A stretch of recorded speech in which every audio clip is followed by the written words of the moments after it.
Socialism அப்படின்றது ரொம்பவே பொதுவான விஷயம். இந்த காலத்துல அதுவும் 2K ஜெனரேஷன்ல சோஷியலிசம் அப்படிங்கிறது ரொம்பவே காமன். எல்லாருமே தங்களை பற்றின விஷயங்களை விளாக்ஸாகவும் ரீல்ஸாகவும் ஷார்ட்ஸாகவும் ஷேர் பண்ணக்கூடிய ஒரு உலகத்துல தான் நம்ம வாழ்ந்துட்டு இருக்கோம். அது எந்த அளவுக்கு இருக்கு அப்படின்றது பார்த்தீங்கன்னா, ஒரு ஸ்பை அளவுக்கு இருக்கிற மாதிரியான இன்ஃப்ளூயன்ஸ் கிரியேட்டர்ஸ் எல்லாமே இருக்காங்க.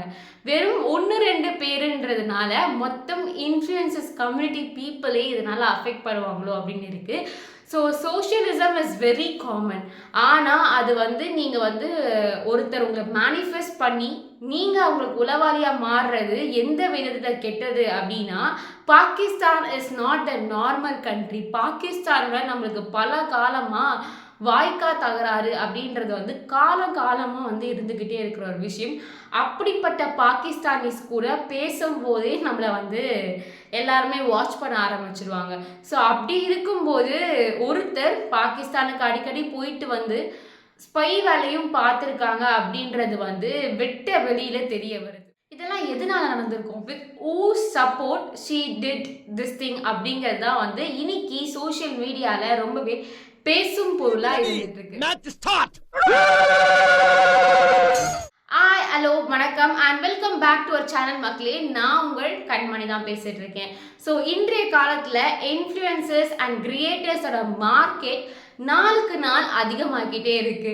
ஒவ்வொரு தெருவை திறந்தாலும் கண்டிப்பாக அங்கே ஒரு யூடியூபர் இருப்பான், ஒரு இன்ஃப்ளூயன்சர் இருப்பான். அவன் வளர்ந்துட்டானோ இல்லையோ. ஸோ தன்னை மீறின ஒரு பிளாட்ஃபார்மாக தான் இன்னைக்கு சோஷியல் மீடியா பார்க்கப்படுது. ஒரு மீடியாவாக அங்கீகரிக்கப்படுற நிலையில் சோஷியல் மீடியா பிளாட்ஃபார்மும் அதில் இருக்க இன்ஃப்ளூயன்சஸும் இருக்காங்க.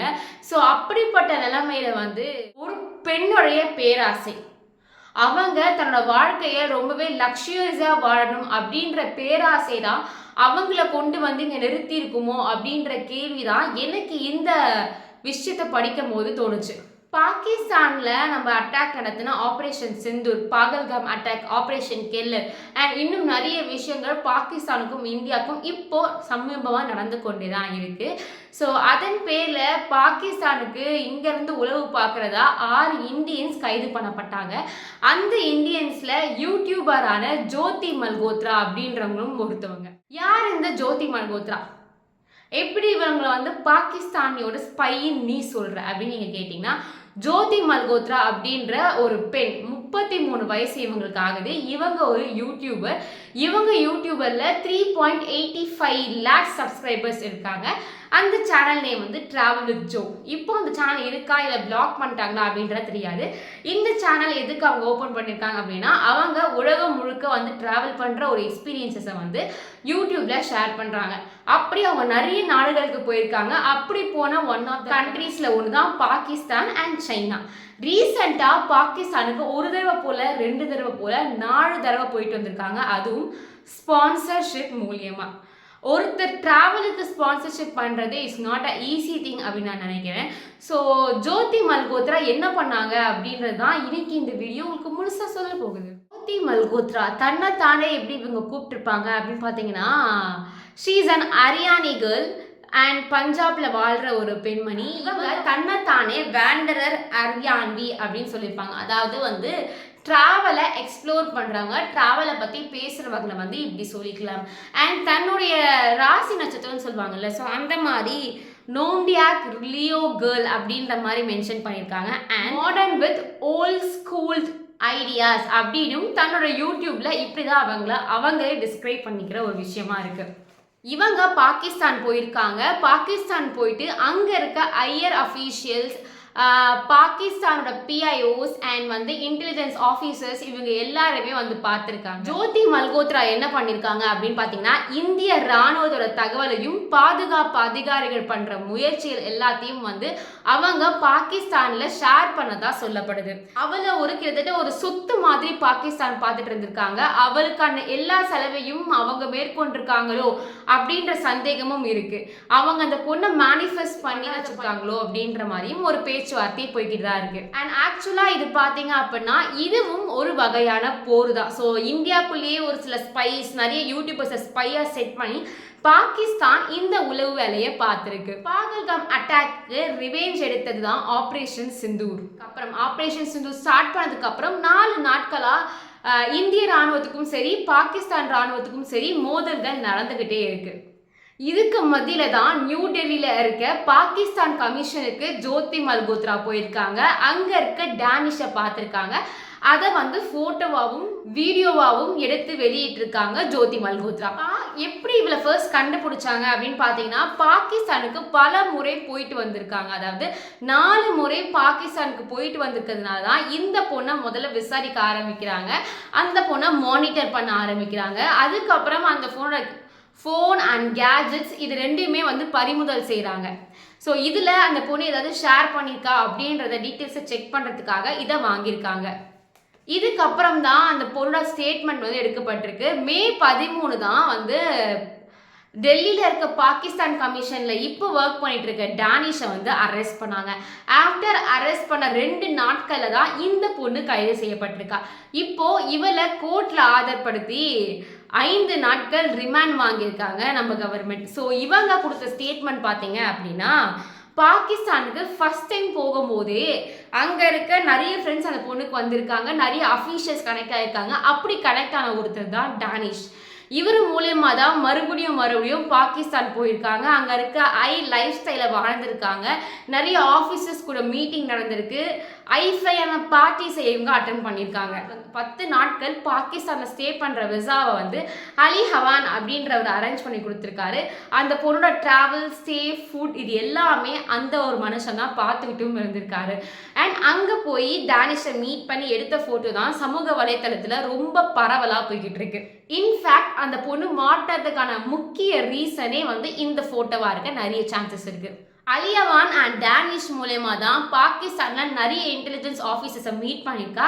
அப்படி மீட் பண்ண 2 பேர் தான் ஷக்கி அண்ட் ரானா சாஹிப். ஸோ இவங்களோட கான்டாக்டையும் வாங்கியிருக்கா. ஷக்கீரோட கான்டாக்டை வாங்கி அவரோட கான்டாக்டை எப்படி சேவ் பண்ணியிருக்கா அப்படின்னா, ஒரு இந்தியன் மென் பேரில் சேவ் பண்ணியிருக்கா, டவுட் வராமல் இருக்க.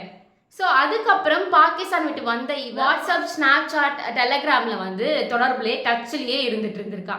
போலீஸ் ஜோதியோட financial transactions and travel details இது எல்லாத்தையும் ஆராய்ஞ்சிருக்காங்க. அந்த பொண்ணுக்கு பாகிஸ்தானில் ஏதாவது பணம் அனுப்பப்பட்டிருக்கா அப்படின்னு பார்த்துட்டு இருக்காங்க. ஸோ ஆஸ் பர் தட் ஜோதி பார்த்தீங்க அப்படின்னா ஒரு லக்ஸூரியஸான லேவிஷ் லைஃப் ஸ்டைலில் தான் வாழ்ந்திருக்கா.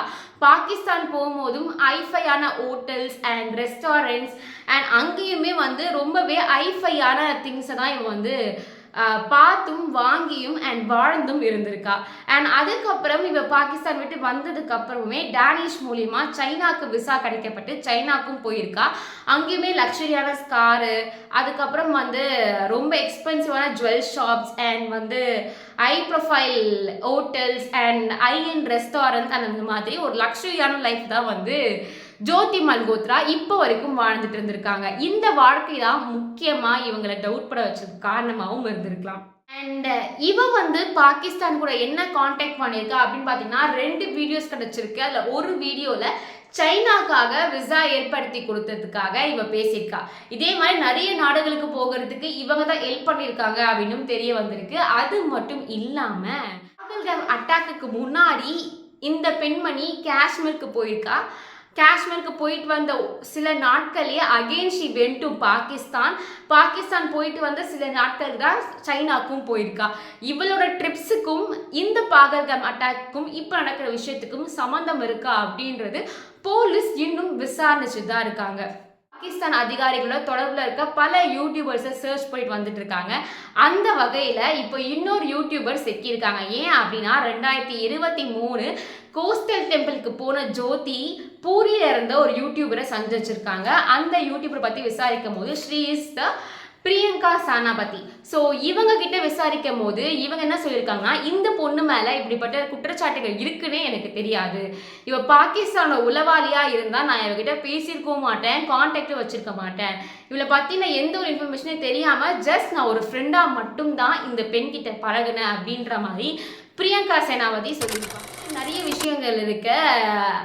அவளோட அப்பா கிட்ட ப்ரெஸ் பேசியிருக்காங்க. ஸோ அவங்க அப்பா சொன்ன ஒரு விஷயம் என்ன அப்படின்னு பார்த்தீங்கன்னா, பாகிஸ்தானுக்கு இவ யூடியூப் வீடியோ ஷூட் எடுக்கிறதுக்காக தான் போனா. அண்ட் அதுக்கப்புறம் இன்னும் நிறைய கண்ட்ரீஸ்க்கு அவள் விசிட் பண்ணியிருந்தா. ஸோ இஃப் அவள் வந்து இன்னும் டச்சில் இருக்கான்னு சொல்லிடுறாங்க அப்படின்னா ஏன் அவங்களெல்லாம் ஃபோனில் காண்டாக்ட் பண்ண முடியாதா, எங்கள் ஃபோனை திருப்பி கொடுங்க அப்படின்னு சொல்லிட்டு தங்கள் மேலே வச்சிருக்க அலிகேஷன்ஸையும் வந்து அவர் வந்து அந்த ப்ரெஸ் ரிப்போர்ட்டில் சொல்லியிருப்பாரு. இந்த பொண்ணு மேலே இந்தியன் கவர்மெண்ட் 2 வழக்கு பதிவு பண்ணியிருக்காங்க. அதாவது அஃபிஷியல் சீக்ரெட் ஆக்ட் அப்படின்றதும் அண்ட் வந்து பாரதிய நியாய சங்கீதா அப்படின்ற இன்னொரு வழக்கு. இந்த 2 வழக்குக்கு கீழே அந்த பெண் ஜோதி மல்கோத்ரா மேலே வழக்கு பதிவு செய்யப்பட்டிருக்கு. அவ இந்தியாவிலேருந்தே பாகிஸ்தானுக்கு உளவு வேலை பார்த்துருக்கா அப்படின்றத வந்து அவரோட ஸ்டேட்மெண்ட்டே வந்து ப்ரூவ் பண்ணியிருக்கு. இன்னும் எத்தனை யூடியூபர்ஸை வந்து இவங்க ரெக்ரூட் பண்ணியிருக்காங்கன்னு தெரியல. ஏன்னா நிறைய பேர் ரெக்ரூட் பண்ணியிருக்கிறதாகவும் தெரியப்பட்டிருக்கு. நிறைய பேர் ஸ்பை வேலை பார்க்கறதுக்காக இந்தியன்ஸே இந்தியாவை உளவு பார்க்கறதுக்காக பாகிஸ்தான் அமைச்சிருக்கு அப்படின்றது தான் ஒரு பெரிய விஷயம். இது வந்து உளவு பார்க்குற வேலையில் இந்தியாவுக்கு செய்கிற தேச துரோகம் அப்படின்றது தான் நிறைய பேர் சொல்கிற ஒரு விஷயம். இந்த ஜோதி மல்கோத்ராவோட கேஸும் இன்னும் எத்தனை பேர் இந்த ஸ்பை வேலையில் பார்த்து மாட்ட போகிறாங்க அப்படின்ற நிறைய விஷயங்கள் நீங்கள் வந்து தெரிஞ்சுக்கணும் அப்படின்னா கண்மணி அப்படின்ற இந்த சேனலை மறக்காமல் சப்ஸ்கிரைப் பண்ணிக்கோங்க. அது வரைக்கும் உங்களிடமிருந்து விடைபெறும் நான் உங்கள் கண்மணி. பாய்.